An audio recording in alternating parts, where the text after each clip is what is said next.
we were actually getting IDF'd, indirect fire. So we were getting our base, which was at the Basra Palace complex. We were getting mortared down there, and like all the lights were out, like in the city. And we were trying to figure out where we were getting these people were obviously calling mortars onto us. And we see a group of guys, military age males who were armed, and they were on a rooftop nearby. And I was one of the only snipers in our group.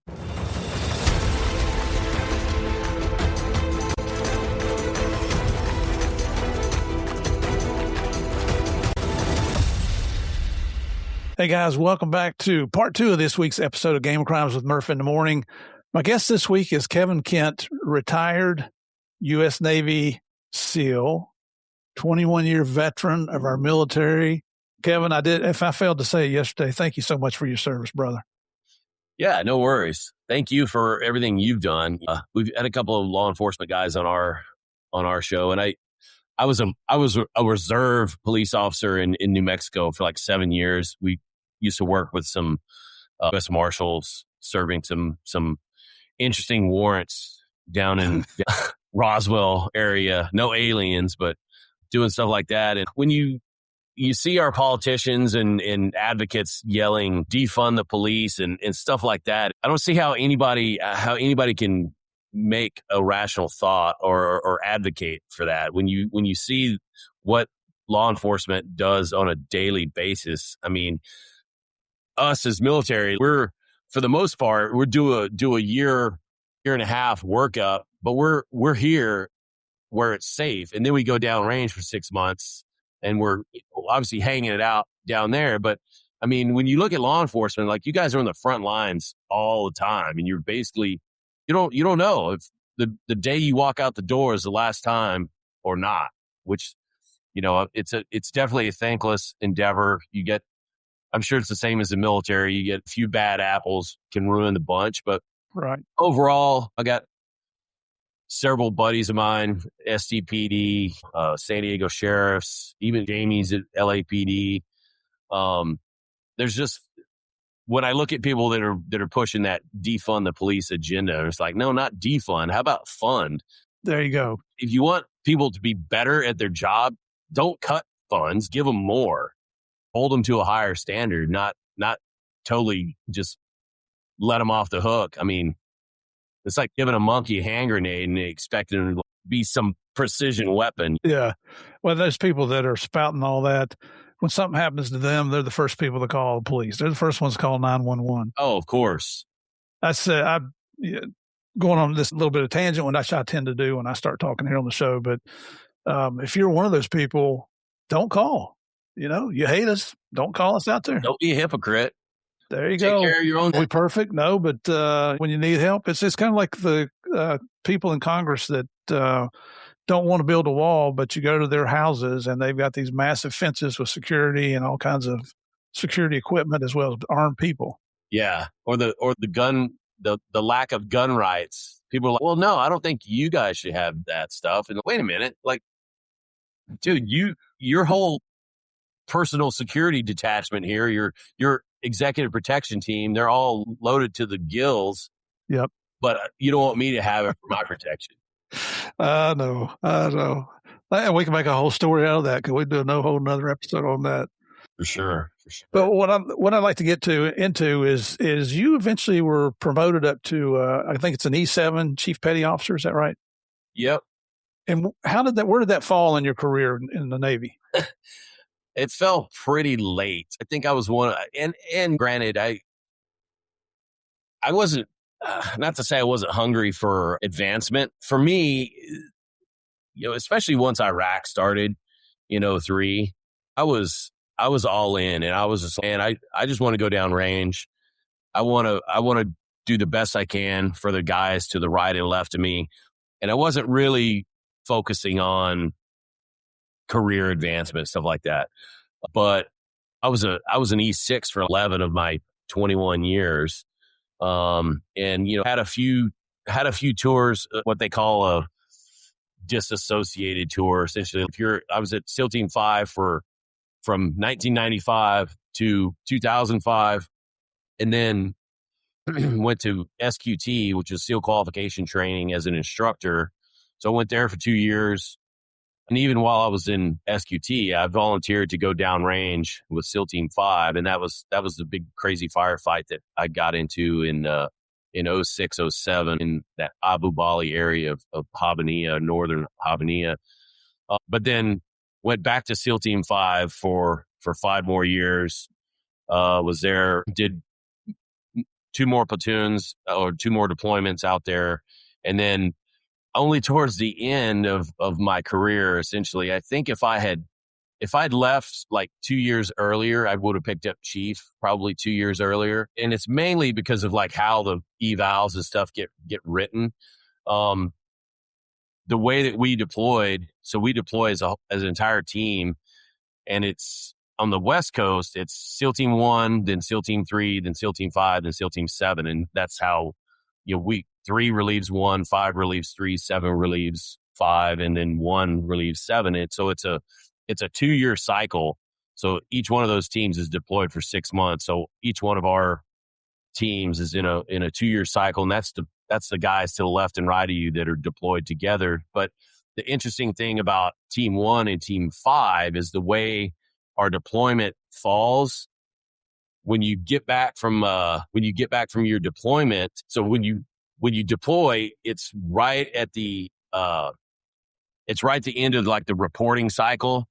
So you deploy and you don't really report, because it's every year when you get like an evaluation. Our deployment is the first 6 months of kind of the reporting cycle. So when you get back from that deployment, and you're still kind of in the middle of that 2-year cycle. Well, when you get back from that deployment, that's the very end. And I don't know, I'm kind of speaking in Greek here. I'm sure people can be like, what the hell are you talking about? I guess what I'm trying to say in layman's terms is the way that our teams deploy, you don't really get credit for your deployment until 2 years later. So it's hard to pick up chief in the middle of like you do an eval every year, but you're not going to get a great grade because you haven't deployed yet. So once you deploy and all that stuff, and then you come back. And so one of my deployments, one of the last deployments I did, I was SEAL Team 5 Sailor of the Year. And it was but it was in one of those interesting reporting periods. So when I came back, I didn't pick up chief because I was getting ready to deploy. It was just one of those weird things. So I wound up picking up chief at 18 years, which there's dudes who pick up chief in like 8 years. But for me, it wasn't one of those things where I was really I'm like, oh, I got to make chief, because I was deploying downrange. I was doing what I wanted to do. I was basically deploying, going to Iraq and and getting in ticks, which was kind of what I wanted to do. And then once I picked up chief, it's one of those things where it's hard to stick around a team when you're a brand new chief, because they want you to go and do like an instructor job or something like that. And for me, I wanted to just jump into a platoon as a platoon chief. And they were like, yeah, but you just put on chief, even though I'd done 9 deployments. And that was the thing for me that kind of, I don't know, I guess I let my ego kind of get the best of me, because I felt like I had done more than my time of going down range and doing what I needed to be doing, because I'd done 4 of those deployments. I was as a leading petty officer, which is the senior department head in a platoon. So essentially I'm looking at, my ordnance rep or my intel rep or my air rep or any of those guys, communications, and I'm dictating what happens with all of that. And then I would report directly to the platoon chief, who is the senior enlisted in the platoon. And then above him, there's the officer the officer in charge and the assistant officer in charge. But, I guess by the time I picked up chief, I was at 18, and I knew I had to do high 3. I knew I had to do 3 more years to kind of get that on my retirement. And I wanted to stick around the team because I knew I wasn't going to do many more years past 20. And I wanted to fulfill a platoon chief spot, and it wasn't in the cards for me. They basically were like, hey, you're going to go to 3rd phase and you're going to be the weapons chief there and teaching the new guys how to shoot, move, and communicate. And yeah, essentially I was towards the end of my career, and I was like, do I want to re-enlist? and I basically, actually, I tried to re-enlist, which is the real funny thing. And they had messed up my paperwork so bad. And I took this as kind of an omen. I'm like, you know what? I think it's time for me to punch out. And I honestly, I feel like I made the best decision at that point, because when I retired, I was 39 years old, and had essentially, I still have the rest of my life in front of me, but I kind of started getting into the Hollywood piece of it. And literally like the last 6 months before I retired, I was filming Transformers 4, which was a Michael Bay movie. It was the first Transformers movie that Mark Wahlberg was in. I came out of that, I retired, and then I started doing Hollywood stuff, and it kind of worked out to my advantage. It kind of worked out great in that respect. I think if I would have tried to stay in for another minimum, you almost have to stay in for 2 years because of that cycle that you're in. And I don't know that I would have walked right into a platoon chief spot. A lot of times they want you to do an ops chief and then do a platoon chief. And by then I would have, either been timed out or something like that. And definitely we didn't want to do that. Before we get into that, though, I was looking at some of the awards that you've received, and we'll talk about that towards the end. But you received a Bronze Star with a Combat V on it.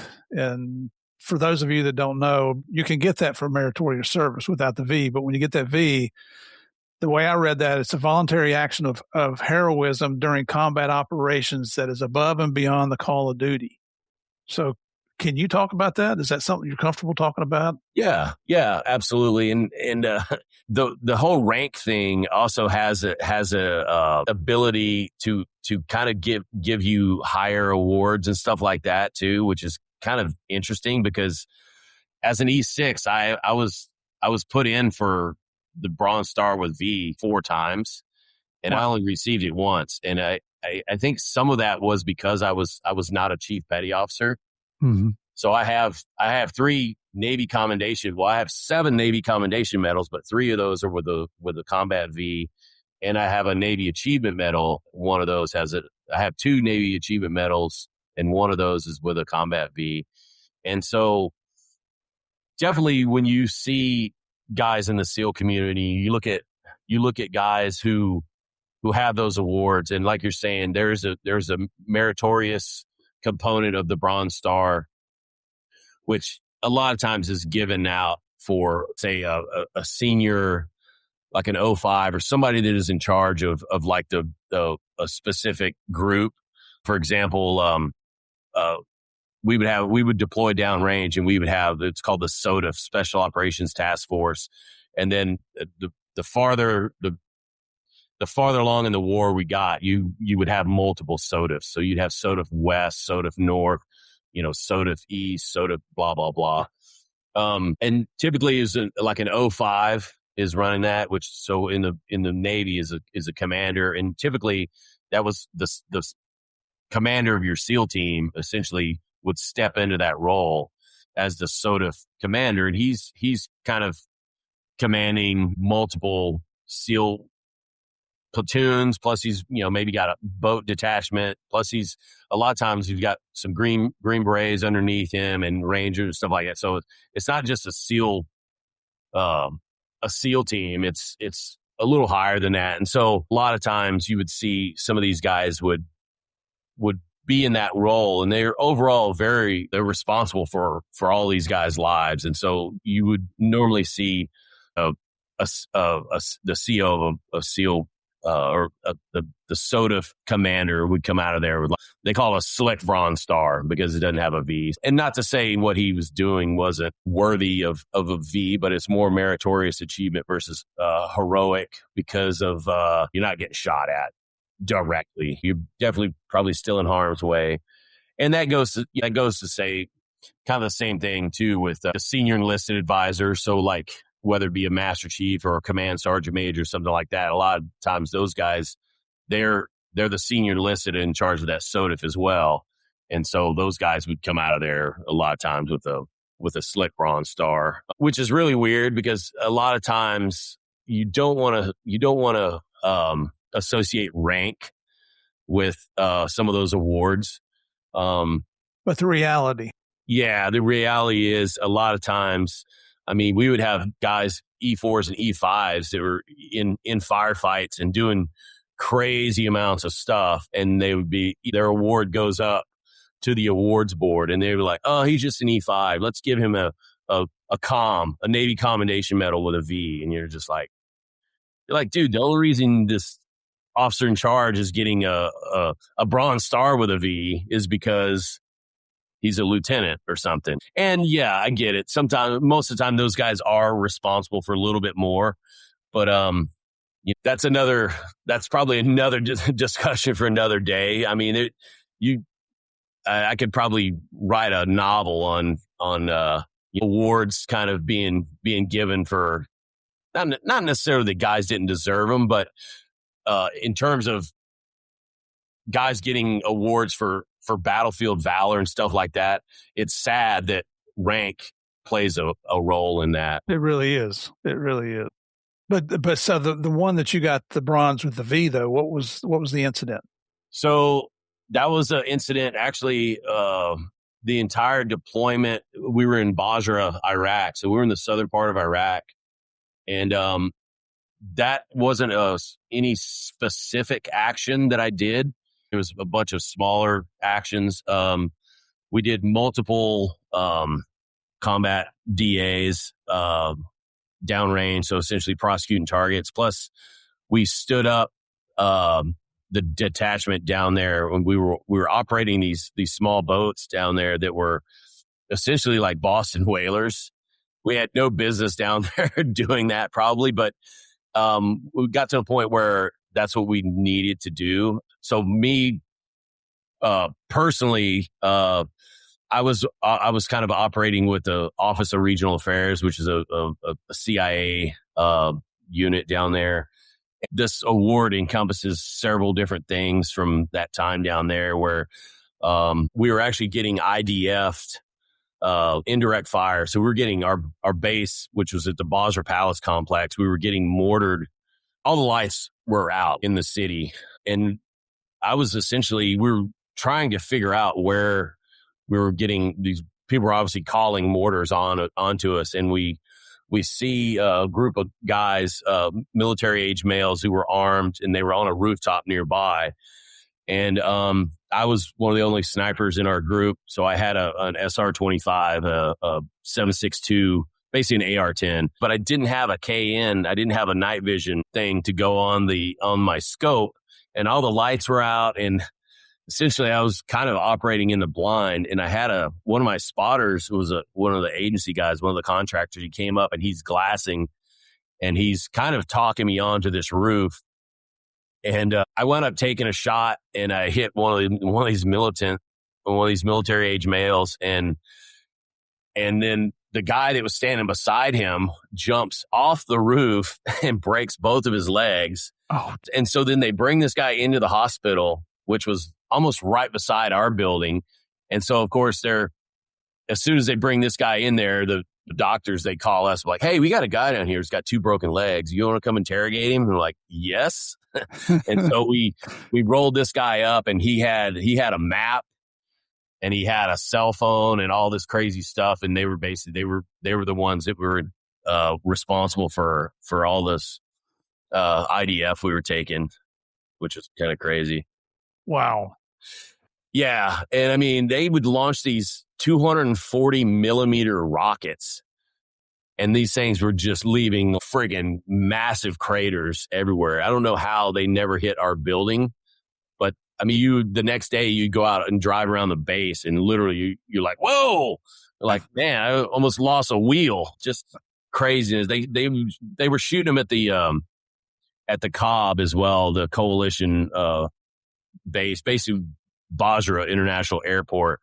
And they were essentially launching these rockets. I remember at one point we were actually on a helicopter, and we were taxiing down the runway, and they started launching these rockets, and one hit the runway literally right behind where we'd just gone in this helicopter. Like, I don't know how they missed the helicopter, but I'm glad they did. Oh yeah. One of those crazy things, like we were talking yesterday on about like when weird just happened, like driving in a Humvee and all of a sudden, boom, and you look back and you're like, Vic 4, you guys up? And they're like, yeah, we're good. We're like, dude, what was that? What was that explosion? And they're like, dude, something behind us. We just drove through it, and like IED went off. You're like, well, wow, just craziness. That's when you get out and thank the good man upstairs. Yeah, well, for sure. One thing I want to touch on just before we get away from all your combat experiences is what I refer to as our unsung heroes, and that's our families. So you were married when you were overseas on all these deployments, is that right?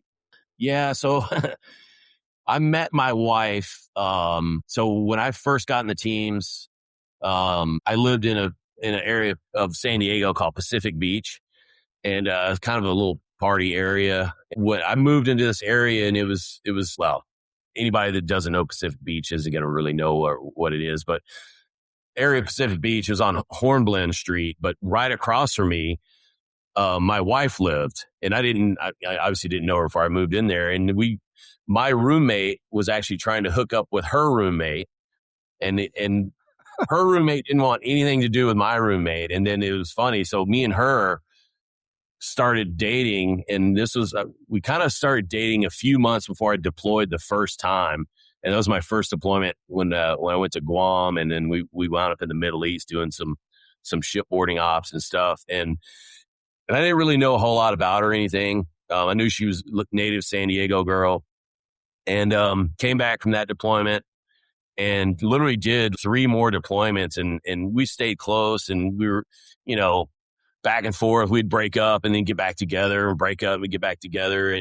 But that ebb and flow lasted until 2001.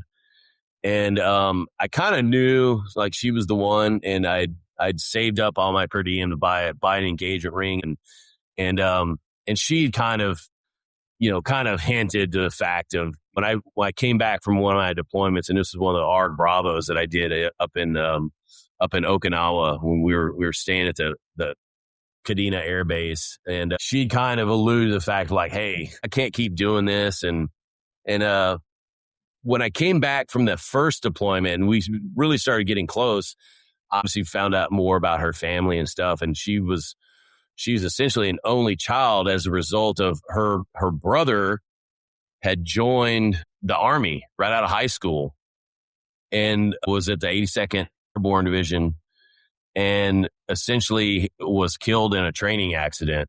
Oh. And so in 94, there was what's called, anybody that has Google, you can Google, it was called the Green Ramp disaster, and it happened at Pope Air Force Base in 94. And they were doing, the 82nd was doing like this mass division-wide parachute operation. And so on the taxiway, or what they call the Green Ramp, they had a bunch of planes lined up that all the paratroopers were getting in. And her brother was a jump master, so he's standing outside of one of the planes, and he's doing the JMPI jump master parachute inspection, and he's doing all the stuff. And they were training a new air traffic controller, and this Air Force kid was in the tower, and whoever was training him decided it was the best time to go take a piss or whatever.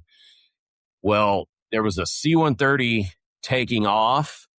At the same time, there was an F-16 coming into land, and obviously an F-16 flies a lot faster than a C-130. And so the kid didn't know anything because he's just, he was in training. Well, he greenlit the plane to land. And so as the C-130 was taking off, this F-16 comes in, it clips the rear fuselage, and some of the tail goes into this green ramp and hits one of the planes, and the plane goes up in a fireball and killed like 30-something guys from the 82nd. And so that was the weirdest thing. So when I first met my wife, pre 9/11, and in general, just it being in the SEAL teams, they want us to have like, not necessarily cover stories, but we didn't, we thought we were cooler than we were. So we're like, oh, I'm not telling anybody. I'm not going to tell anybody I'm a Navy SEAL. I want to be mysterious. And so, when we first met, I told her that I went to San Diego State. And she's, oh, so do I. I'm like, oh shit.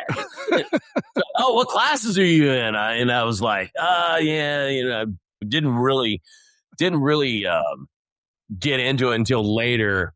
A couple weeks later, we went out and I was like, hey, I'm in the Navy. And she's like, oh, that's cool. And then she, starts telling me stories about her brother and stuff. And then my second deployment, or my second platoon, I was actually in a platoon with the author Jack Carr.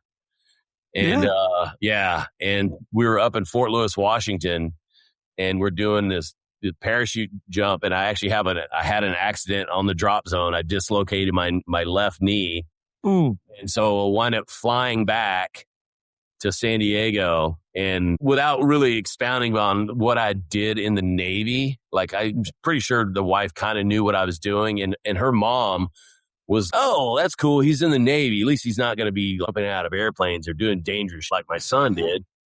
And then I show up with this parachute accident, my knee's in a brace. And then her mom starts at, hey, what do you do now? And I was like, well, so getting back on track, we got engaged in like 2001, stayed engaged for a year, got married so I think we got engaged around April of 2001. We got married in October of 2002. That was literally like 6 months before the Iraq invasion. So, I think I'd done 4 platoons at that point.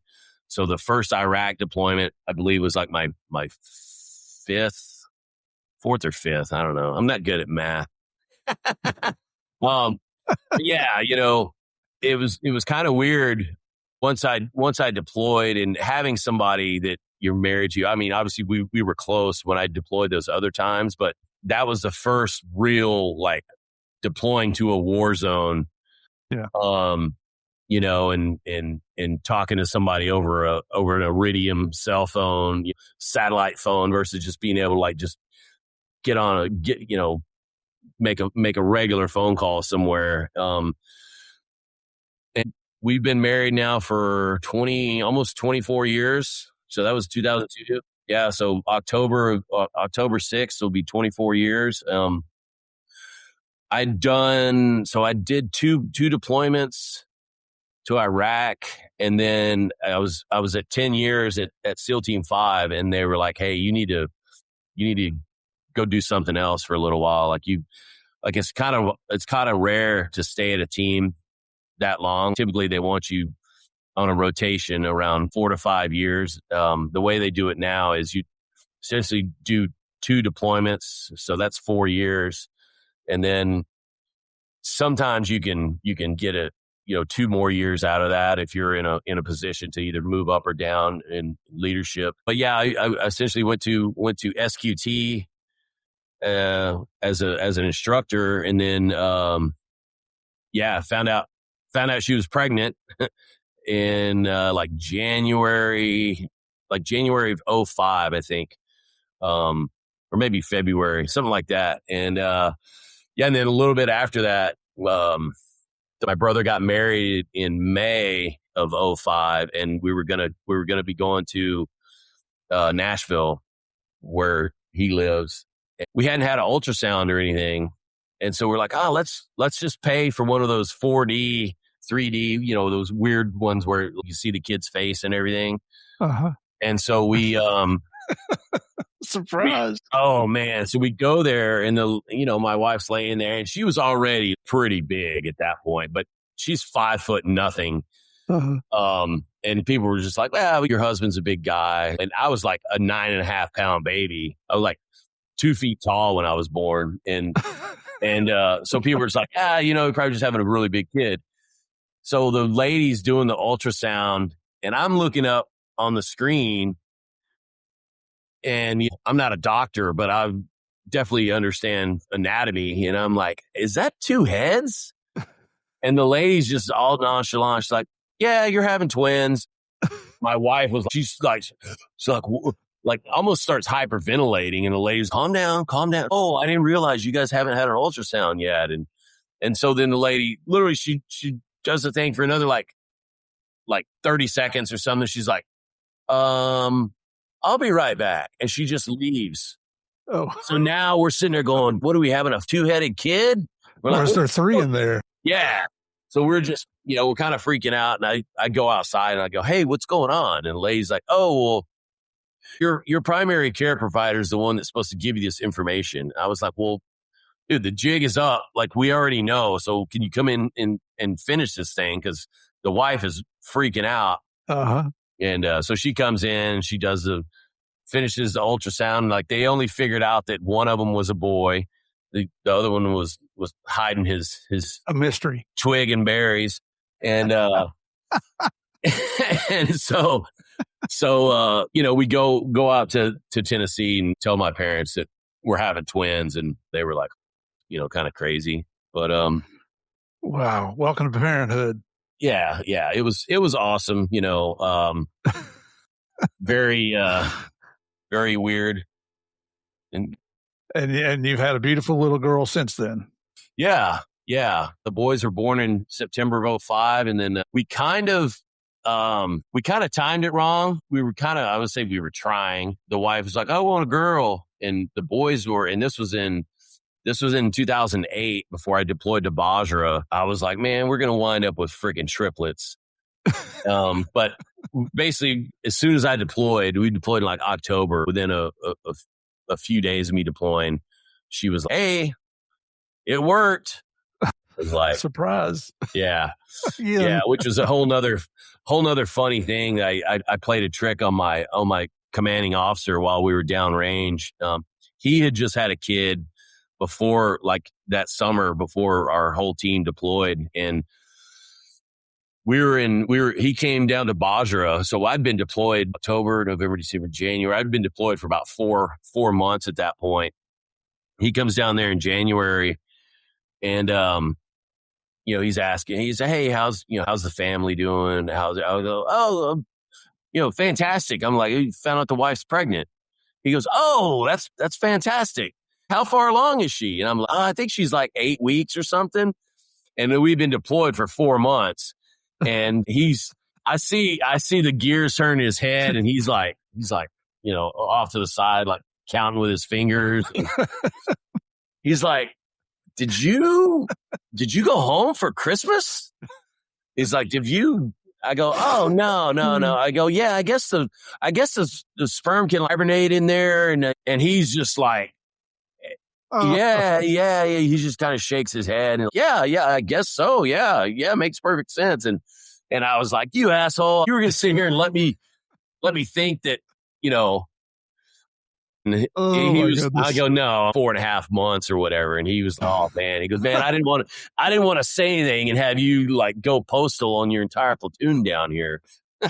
Oh, and now you're wondering why it took you so many years to get that E7. Yeah, exactly. Yeah. Oh, that's hilarious. Well, yeah. And the whole point of asking you that or mentioning your family is just say thank you. We recognize you for your sacrifice as well. And God bless you. You are our unsung heroes. Oh, absolutely. Same in law enforcement. You go out and do your thing, and they don't know if you're coming home or not. And but you expect them to take care of the family and all the problems that go along with having a household.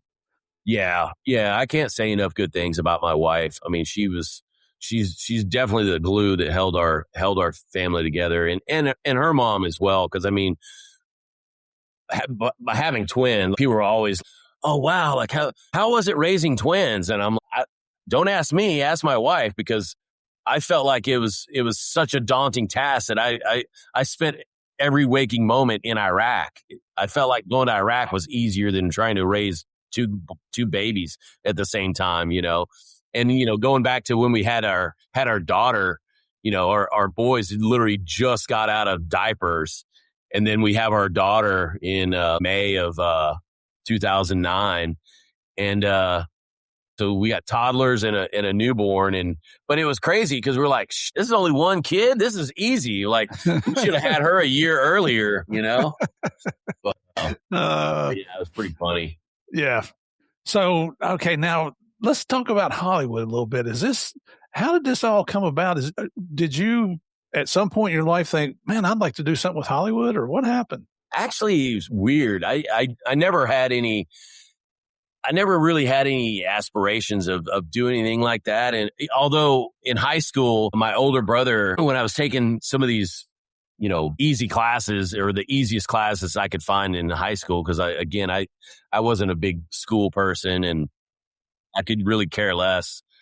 I never really felt like I was challenged in high school. And I feel like maybe if I had taken some harder classes, maybe I would have turned out liking something and actually going to college. And then who knows if I would ever join the military. But my brother he goes, you should take like speech and drama and theater. And at first I thought he was joking with me, but he goes, no, man, it's like the easiest way to pick up chicks. And I was like, oh, okay. So I did take some theater stuff in high school, but never thought that it would result in me doing something in Hollywood. So how that started is an interesting story. So our two boys, because they were twins, my wife, Gabby, she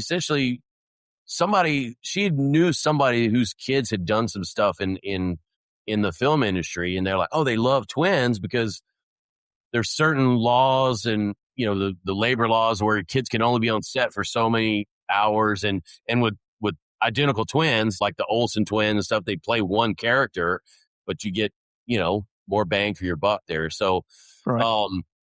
Kind of on a whim, not even thinking like, oh yeah, they're going to book their first 5 roles, which ultimately is what happened. Like the first thing, they literally just booked all this stuff. It's like one of the first shows they were on was they played the fattest crack babies ever on this TV show called The Shield, which was a cop drama with Michael Chiklis. So they did that, and then when they were about 9 months old, they auditioned for this show on HBO called Big Love, and it was about Mormons. It was Bill Paxton and he was basically had 3 wives, and our son played one of his sons that he had with Jennifer Goodwin, his like 3rd wife or 2nd wife or something. And yeah, the boys did that for 5 seasons, and then they did the last 2 seasons of a show called Weeds with Mary Louise Parker, where they played one of her sons. The son, they played Stevie Ray Botwin, the son that she has with the cartel guy. And then, they did a bunch of other projects and stuff. And so as a result of me kind of being a stage dad or whatever the hell they call them, sitting on sets, what a lot of people probably don't realize is like police or like military, being on set, it's got its own kind of levels of acronyms, and it's got its own like culture and its own language, basically. Yeah. So somebody walks up and goes like, hey, go find a PA. And somebody's like, well, what PA? Like, well, it's a production assistant. It's not a physician's assistant. It's a production assistant. Or go find the first AD or the second AD or the second, or go to the AD trailer and do blah, blah, blah, blah, blah. So it's a lot of its own separate language. And so as a result of me sitting on some of these film sets and television sets, I kind of learned some of the lingo. And then in like 2007 or 2008, there's a guy, the guy that mentored me in the industry. His name's Harry Humphreys. He's a really good guy that you should probably have on the show, because he lives in Texas, but he was an old Vietnam SEAL. He was in class 29, and he did one of the first platoons in Vietnam with Dick Marcinko. So him and the guy that created SEAL Team 6 did their first platoon in Vietnam together, and then Harry went back for a second deployment to Vietnam as part of Mac VSOG and the Phoenix program, where he was essentially in charge of these PRUs, provincial, there's some word for it, but basically they had a whole gang of South Vietnamese soldiers at his disposal. And he actually was wounded in combat, came back from that deployment and, rehabbed and everything, and then punched out of the Navy and, did a bunch of various other stuff since then. But in the early 90s, Jerry Bruckheimer, who is, I don't know, very well known in the film industry, like he's a very well known producer for, things from like Days of Thunder to, those National Treasure with Nick Cage. Right. He's done a bunch of Nicolas Cage stuff. He did, Gone in 60 Seconds. But yeah, Bruckheimer's known for tons of high action stuff. He did both of the Top Gun movies, and I worked with him on a movie called 12 Strong, which was about the Green Berets entering the Afghanistan war for the first time, like in late 2001. But Bruckheimer had either bought or owned the rights to the book Rogue Warrior, which was written by Dick Marcinko about the formulation of SEAL Team 6 in the 80s. And they were developing a script or a screenplay for this book. And they would fly Dick Marcinko from the East Coast out to LA and ask him a couple questions, and then they're like, all right, see you later. And then, so it got to a point where Dick was like, dude, you're literally flying me across the country to ask me some shit. It could probably be either a phone call or an email. And he goes, you know what? I've got a really good friend of mine who probably, he knows as much about this stuff as I do. His name's Harry Humphreys. And at the time, Harry was living in Huntington Beach, which is right down the road in Orange County from LA. Right. And so Harry kind of started doing this as a favor to Dick, and he started developing this script. Well, this was all about the same time as when they filmed the movie The Rock. And so Bruckheimer was a producer on The Rock, and this was Michael Bay's second movie that he directed after the first one was Bad Boys. And so all of those SEALs in The Rock were dudes who put me through BUD/S training. And so those are all guys that Harry knew. And that was kind of like the MO for what was to come. And what Harry and Michael Bay kind of put together was, he's like, I could hire a bunch of extras or some stuntmen to look the part of these Navy SEALs. Like essentially they took real Navy SEALs and they brought those guys in and they played themselves on camera. And so moving forward from that, it is what kind of happened with everything after that. So you have like Transformers 1, Transformers 2, Transformers 3, all these Transformer movies, along with some other films that Michael Bay did. And he essentially Harry was in his hip pocket from that moment, from that movie ever since. And so I worked on a movie with Harry. It was called Red, and it was Bruce Willis and John Malkovich. Yeah. And same kind of thing. It was like, hey, we want to bring a bunch of guys down here that are going to shoot guns and look the part of soldiers. So we had a whole bunch of us go down there, and that was my first exposure with working with Harry. So we did that, did some reshoots for this film. And then after that, I just kind of stayed close with Harry and his wife, Catherine, just kind of doing more projects. So like Transformers 3 was after that. And then we did Transformers 4. Transformers 4 was right about the time that I was retiring from the Navy. And then we did this other show called, a TV show called The Last Ship.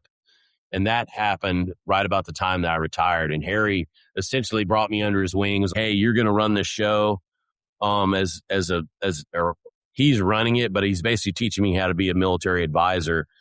And to what a lot of people don't understand with that is my job on set is essentially looking at the monitors and going, okay, does that look believable or not? I'm I'm not taking an actual actor to the range and trying to turn him into a Navy SEAL. I'm just trying to make these guys look the part, And in addition to that, there's a various amount of other stuff that goes along with that, from, script advising. So looking at the script and reading through it and looking and going, hey, this doesn't make any sense, or hey, he shouldn't call this guy a sir, or this guy shouldn't be called this, or, various other things too, nuances on the script that go into that. But yeah, that was kind of the first exposure I had with Hollywood, and Harry literally mentored me for years. I think the last project we did was in 2019, was the Tomorrow War. And then, COVID happened and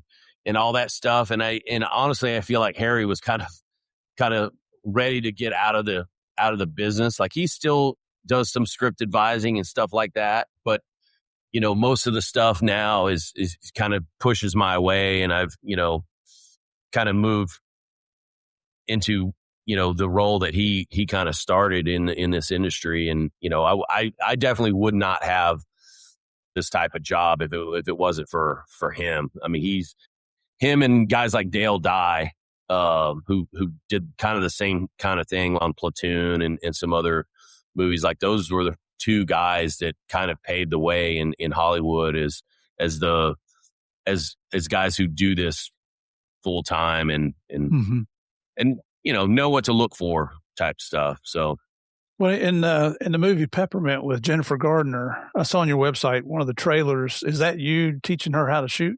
yeah. So that was a whole nother thing too.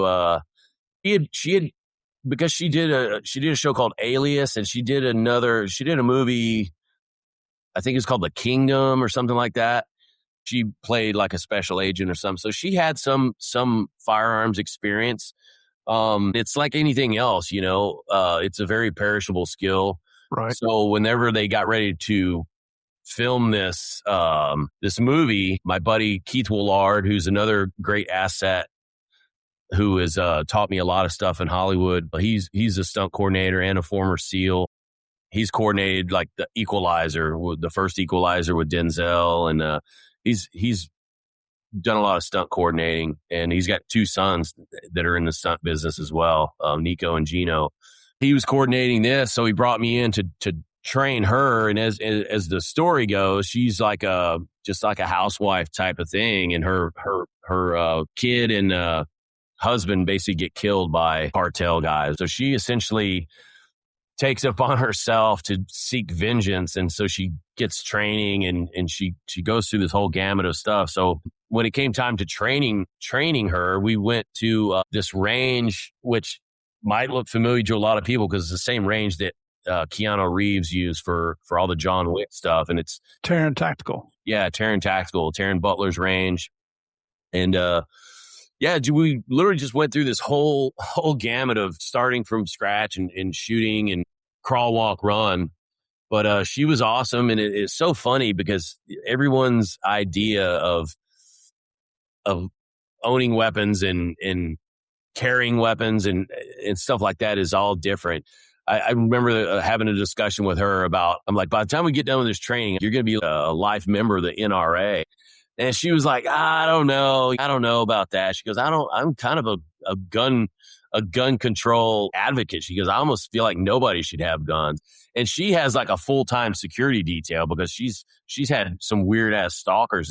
And I'm like, seriously? You don't think people like your security detail should own weapons? And she was, oh, no. I definitely feel like people like that and you and like people, gone through the military and had vast amounts of training. I definitely feel like all those people should own guns. She goes, I feel like anybody that owns a gun should actually have to go through mandatory training so that they're not, dumbasses with firearms. And I was like, okay, well that makes more sense. That's a really good idea, actually.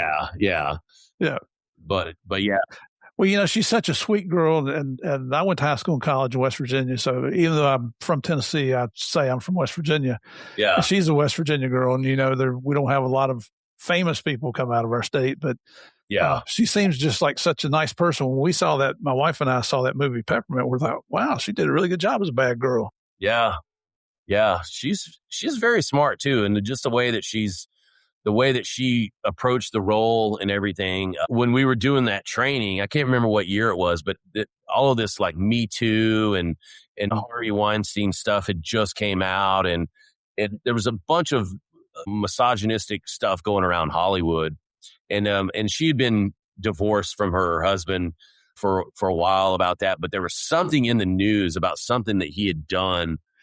And I just remember on the day that this particular day we were training, and anybody who knows the handguns and stuff, like we would train on Glocks, and we would also train on SIGs and stuff like that. And so we had this SIG 226, and anybody that knows single action, double action pistols, there's a decocking lever on the side of the SIG.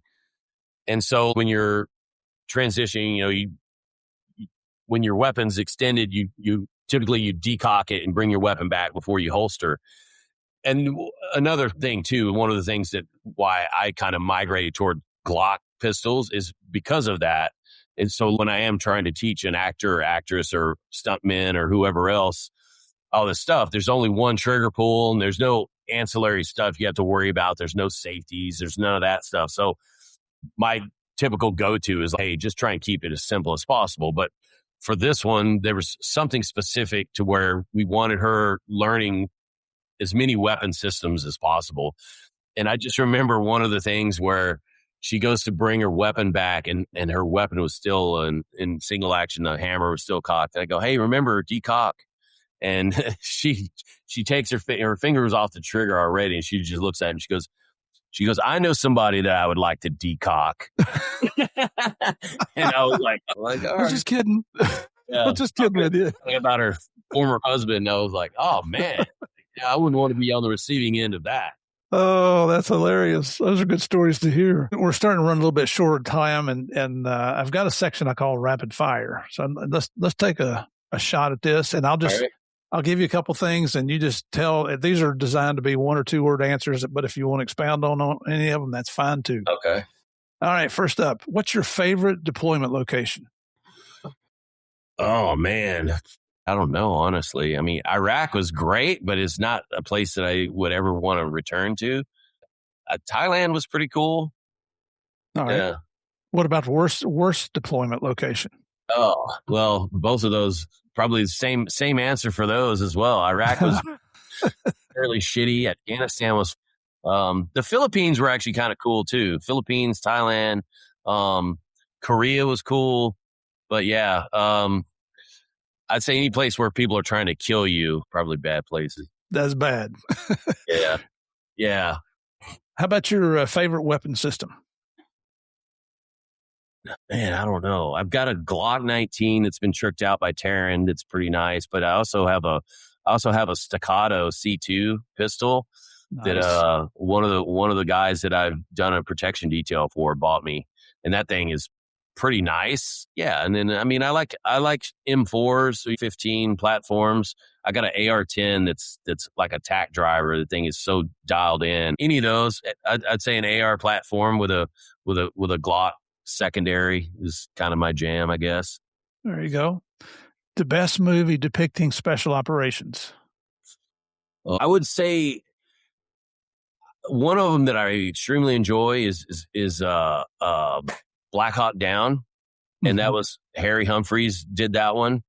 And I also like 13 Hours, even though they're not really special operations, they're contractors. They're all former special operators, and I'm a little closer to that one because I knew Ty Woods and Glenn Doherty, who I served with. What's the most dangerous animal you've ever encountered? And we're not talking about Toby there with you.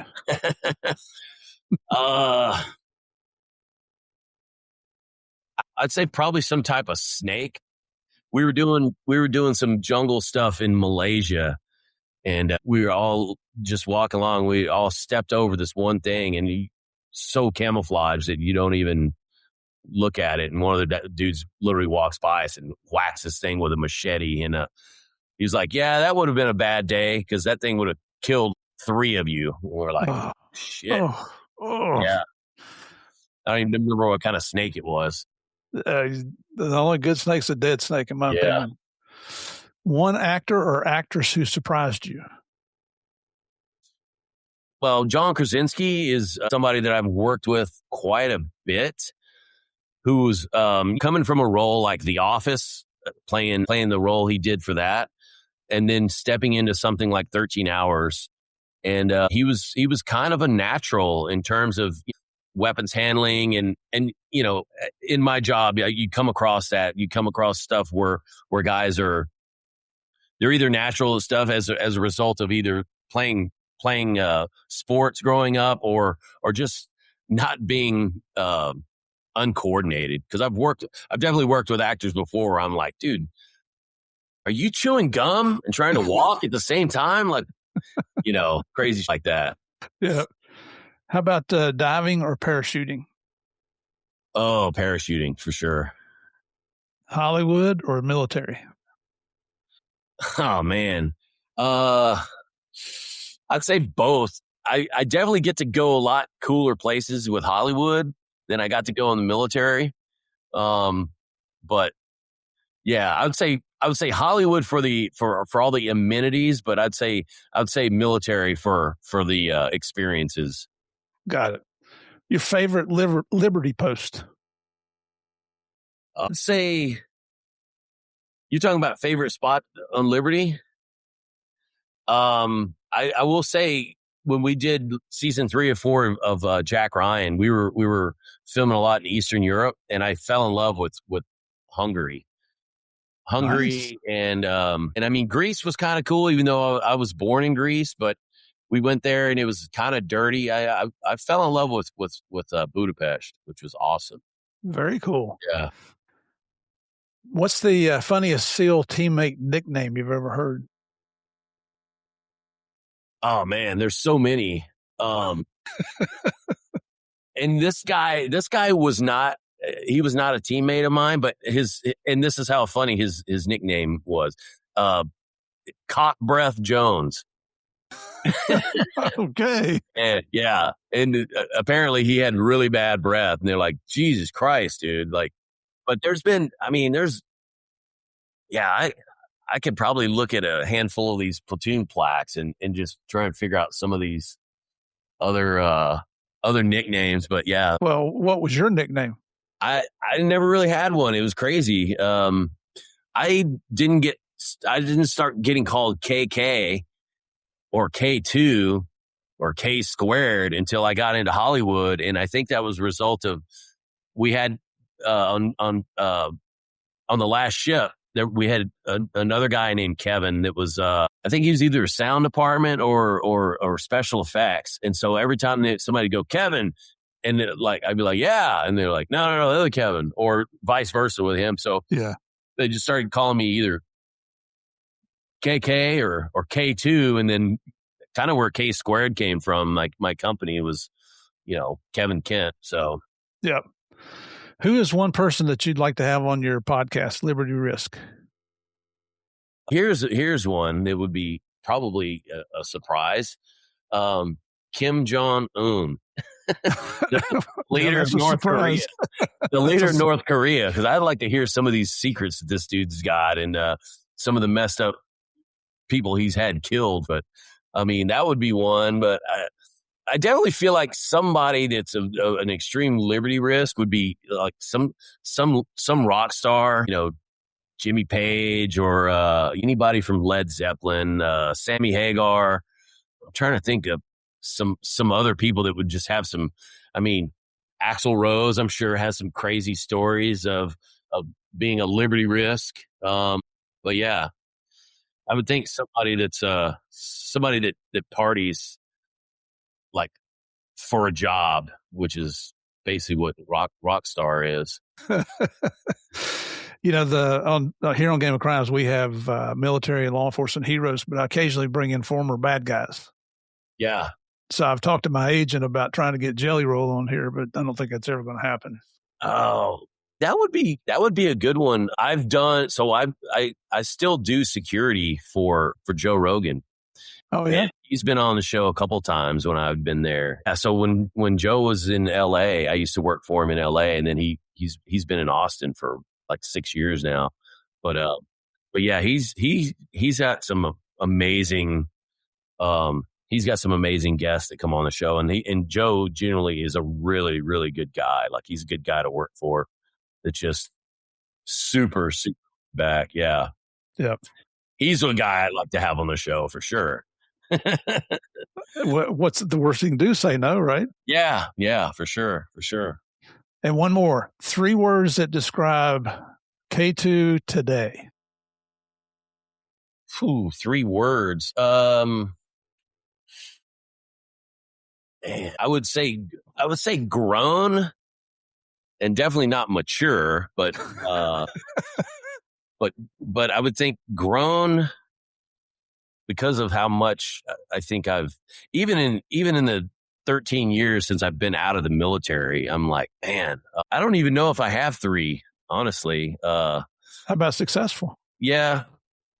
Well, even that is weird because I still feel like I'm striving. I'm not living paycheck to paycheck, but it's like one of those things where I'm like, man, it'd be nice to be able to do A, B, C, and D, and but yeah, I guess successful is a good one. Yeah. And I would say dad. Yeah. Yeah. Or even content or happy. Excellent. I mean, definitely, yeah. One of my sons goes to San Jose State, and it's one of those weird things. And it's something that I look back on too, because what a lot of people don't realize is you're only with your mom and dad for a short amount of time.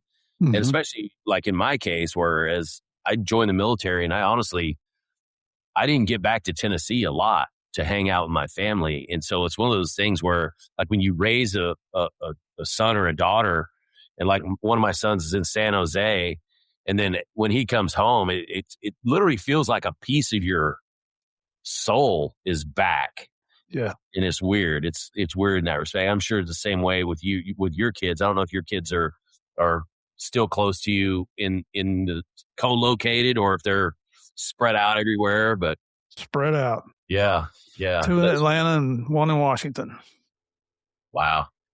So just a couple more questions here. And man, I can't thank you enough for your time here, but yeah, this has been awesome. It's been a good time. What part of your life are you most proud of that has nothing to do with the military? Oh man. I would say probably raising, having a family that's stuck together, and, having kids.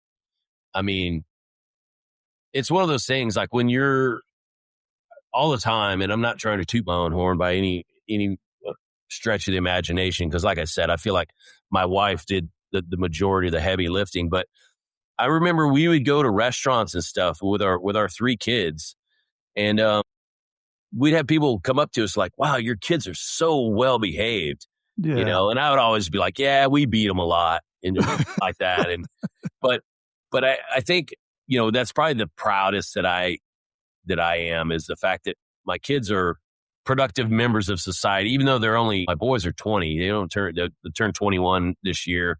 My daughter's 17, but they got good heads on their shoulders. I don't ever feel like, they're doing shady, Right. They'll walk out the door and I'll be like, hey, be good, make good decisions, stuff like that. But I don't ever sit back and worry that they're doing dumb shit I did, Well, and I tell you what, I think for that question, that's the best answer you could have ever come up with, because that just shows where your priorities are. And that's where, in Murph's opinion, that's where they should be. Yeah.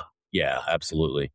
So in 20 years from now, when people hear the name Kevin Kent associated with former Navy SEAL, former Hollywood, all the things you've done in Hollywood, your podcast, your executive protection business, what is it you hope they remember about you?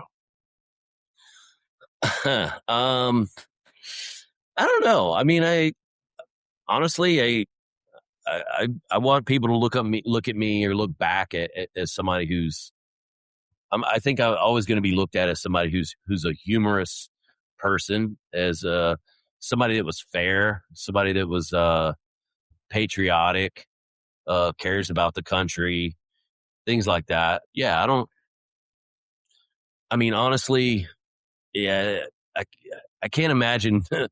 I can't imagine being like some famous person that's going through life constantly worrying about what other people think. So in that respect, I don't.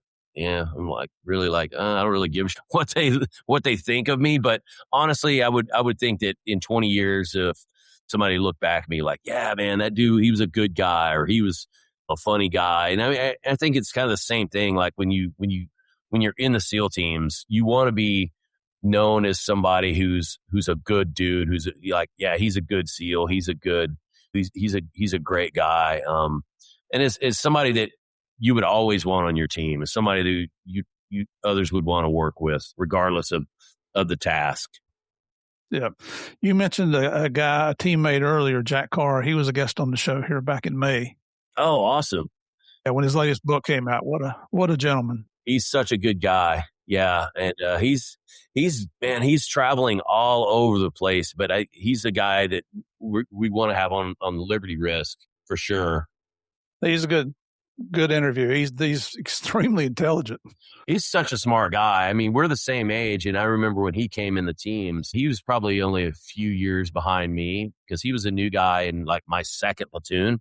So, I mean, honestly, he was probably only 4 or 5 classes behind me. But yeah, he was already pretty sure he already had a college degree when he came in, and yeah, he's a very smart guy and a very humble for all the stuff that he's done. I mean, he's written multiple books that are just, I mean, amazing reads. And he's such a good guy. He's very, very humble in all the things that he's accomplished. And he's still driven to keep doing more. He is. All right. So one more question and then we'll finish this thing up. Any words of wisdom or advice for anybody that's considering a career in the military or law enforcement, a high risk occupation? I mean, do it. I would never, I would never discourage anyone from going into the military. Like it definitely molded me who I am as an individual. I could only speak to a little bit of law enforcement, and I don't even really consider myself police officer because I did it kind of way different than anybody else was. Like we were just kind of a ragtag bunch of guys that were carrying warrants. I never went to a police academy or any of that stuff. And we were honestly, I don't know, probably breaking the law, but, nah, you're covered. You're covered. Yeah, no, we were covered in terms of like DOJ and stuff like that, but it was just weird. But, I definitely wouldn't discourage anyone from joining any kind of law enforcement. I would think going into it, just look at it for what it is, and it's a thankless endeavor, and it's one of those things. It's just a few bad apples are going to ruin the batch, but Yep. I don't think you can go into a job and worry about everybody else's perception. I would say do what you feel is the right thing to do, and yeah. I don't think you can really sit and worry about what ifs, But I would definitely, I would definitely wouldn't discourage anybody from going into law enforcement or military, any of that. Like I had a blast in the military. All right. Well, brother, thank you so much. If you guys want to find out more about Mr. Kevin Kent here, the podcast again that he's a co-host is Liberty Risk Podcast. On YouTube, you can find him at Liberty Risk Podcast. On Instagram, you can find him at The Real Kevin Kent, and there's a story there, but we'll talk about that another time. You can also find Liberty Risk and The Real K Squared on Instagram. And for those of you that are watching this on YouTube, you're seeing the screen with all this on it. If you're listening to this, go check out YouTube. On Facebook, it's Kevin. TikTok is Liberty Risk. On X, Real Kevin Kent. LinkedIn is Kevin Kent. And his website, you got to check this website out. It's k-squared.cc, or you can type in therealkevinkent.com. It's one of the best websites I've seen. I've got it pulled up right now. I'm looking at it. That picture of you. I need to update it. I need to put some recent, I think the last stuff I got in there is from Jack Ryan, the 4th season of Jack Ryan, but I need to I need to update that. I've definitely got some videos and stuff that I've shot since then that I need to put on there. I printed out your resume here, and the film credits and TV credits and your biography is just, it's wow. Yeah. I appreciate it. I appreciate that. And the cool thing is you can click on trailers, and like the one with Jennifer Gardner, I watched her out the range. I thought that was really cool to see on there. But yeah, there's some good stuff, some good behind the scenes stuff on there. Really is. So, man, thank you so much, Kevin, for coming on the show. And Jamie McBride, thank you so much, brother, for the introduction here and the recommendation.